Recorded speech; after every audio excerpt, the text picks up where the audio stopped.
Welcome to our channel, ladies and gentlemen. The DCI is still looking for the assassin who ended the life of the Kasipul Kabondo Member of Parliament, Charles Ongondo.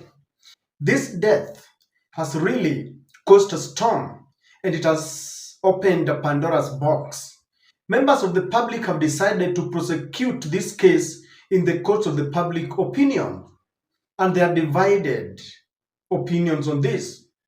There are those who are saying that Charles Ongondo was a dictator, was a butcher, and is a man who lived by the sword, and his life had to be ended by the sword itself.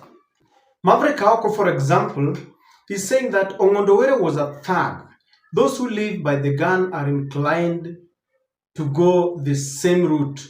Last year, his driver killed Kidero's bodyguard. Prior to that, a woman he had promised a job mysteriously disappeared from his home. Politicians can mourn their own. I'm busy mourning Gen Zs, and then she gives an evidence there that Kasipul NGCDF driver arraigned over alleged murder of ex-Kidero's bodyguard, and there are several speculations there. Now, when you go to social media, there are those who are saying that Ongondo did not want to tolerate any divergent opinion. And I've seen, several, they are giving pictures or audios of Ongondo sometimes talking very tough. But there is another school of thought, especially those who support Ongondo, who are saying that there are those who wanted his seat before the 5-year term, and they wanted that seat by hook or crook, and that they never wanted him to finish the term. Ongondo himself, prior to his death, mentioned that he knew the people who are planning all these atrocities. And in fact, the climax of all this was in a funeral in one of the areas within the constituency, where there was a very fierce battle and altercation, and people were really injured there. Kumbe siasa iko na faida. Hata mimi siku ile nitapumzika, naomba watu ya ODM nyinyi uniwekee ni bandera na nyinyi ukuje kwa fujo. Ukitoa maombi, ubudu Bwana, utengesi ukalu ya Bwana, maisha iko kwako muno. The people who are messing us here on the DCC, ni our serial thieves, and we know them. We know them. They are insecurity by themselves. Wale wanaleta shida hapa Kasipul, si watu ya Kasipul. Wengine wanatoka Migori, wengine wanatoka Kisumu, wanakodeshwa kukuja. Hata jana saa 2 mkutano ilikuwa Pikadili. Former MCA moja hapa na mtu anaitwa Ongati alisema wanangoja mkutano ile nitakuwa plain police from outside Kasipul iwekwe, and that's why I want to speak, iwekwe. Alafu yuti iwe hired from Kisumu wakuje waanza kuleta chaos ndio nipigwe risasi. That's a fact. I want to tell my people. Nyinyi ukisikia nimewawa, nimesema. Na siku hiyo nikiwawa, Kasipul itakuwa tena. Na siwezi nikawawa kwa sababu natembea na Biblia kwa simu. Natembea na Biblia kwa simu. But ladies and gentlemen, there is no need of speculations. We only need to wait for the investigation to take place so that we are told what happened.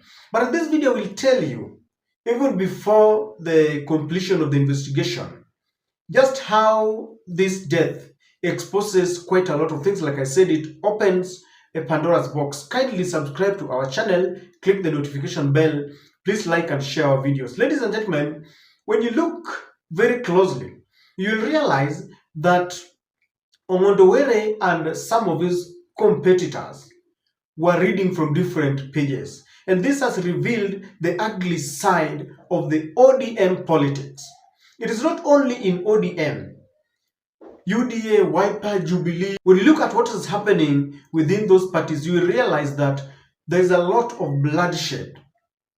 Take for example, during the UDA grassroots elections or the ODM grassroots elections, you notice that people were killed just because of a mere grassroots elections. Mwingine anataka kuwa chairman, youth leader, and there are a lot of very fierce competition and people die in the process. So this is a protracted political war, if you ask me, because there are those who are saying, Ongondo was bad. Ongondo is saying that he knows those who are perpetuating what? The violence. So you could easily conclude that this is a protracted war, a political war within the ODM, the constituency of Kasipul Kabondo. It also reveals the very dirty politics within the Nyanza region. And I'm telling you that it's not only in Nyanza. What is happening here is, in every seat, whether it is the MCA, women rep, member of parliament, senate, governor, there are those people who are elected, and there are those people who have got an appetite for their seats. So there are two counts to this. Number one, there are leaders who do not want to tolerate any divergent opinions. They are on that seat, and when they realize that there is a potential competitor, they want to finish them early enough. This is happening in politics. And this is something that we must shun. If you are in a political seat and you are elected by the people, the first thing you need to know is that you are not there permanently.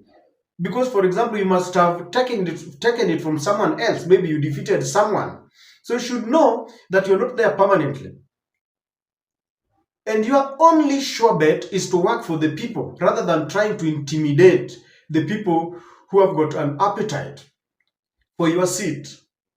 And to those who are eyeing the seats that are already being occupied by others for now, I think you need to give them time. If you are eyeing for maybe an MCA seat or a constituency seat, the best thing you can do is to give constructive criticism, but allow the person who has been elected to finish his term. The members of the constituents or the ward or whatever know whether the person that they elected is working for them or not. And if we want to be mature politically, and we want to practice a civilized democratic politics, then we need to understand that tolerance is the best thing. Because the picture that is being painted is that Ongondo did not want to tolerate any competitor's view. And then on the other side, there are people who might have wanted this seat and they were frustrating him. So we need to allow those who are already elected to finish their 5-year term. That is why, even at the national level, Gachagua is busy recruiting, a very large group to ensure that come 2027, they will give Ruto a run for his money. But politics is a very dirty game. Now, as for Kenyans are only asking one question. If a member of parliament can be shot dead in broad daylight, what about you and I who do not have security? It goes a long way to confirm that this is a blood-based government. Barely a few days after the BBC released a report on how Gen Zs were killed, and then before the dust settles, 6 people are killed in Narok, then now a member of parliament, a person whom we believe should be protected, is shot dead.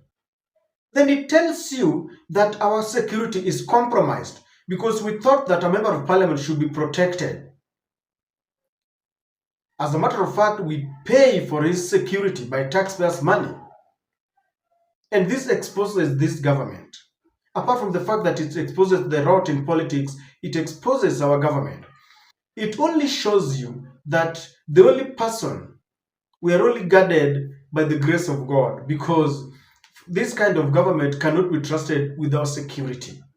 And it is very sad, because I don't think we should support the assassination of any Kenyan, regardless of the political status, regardless of the economic status. But at the end of the day, I believe Ongondo is a father, he's got a family who is now suffering. But others were also saying that he's not better than those whom he caused his death. I'm not aware of that. If that is what happened, then that is also very unfortunate and should be condemned. Any thought of assassinating a person should be condemned by the strongest terms possible. But that is the kind of Nyanza politics, very volatile. That is the kind of ODM politics. And as I said, it is not only in Nyanza, in all these regions. It is not only in ODM, it happens in all these regions.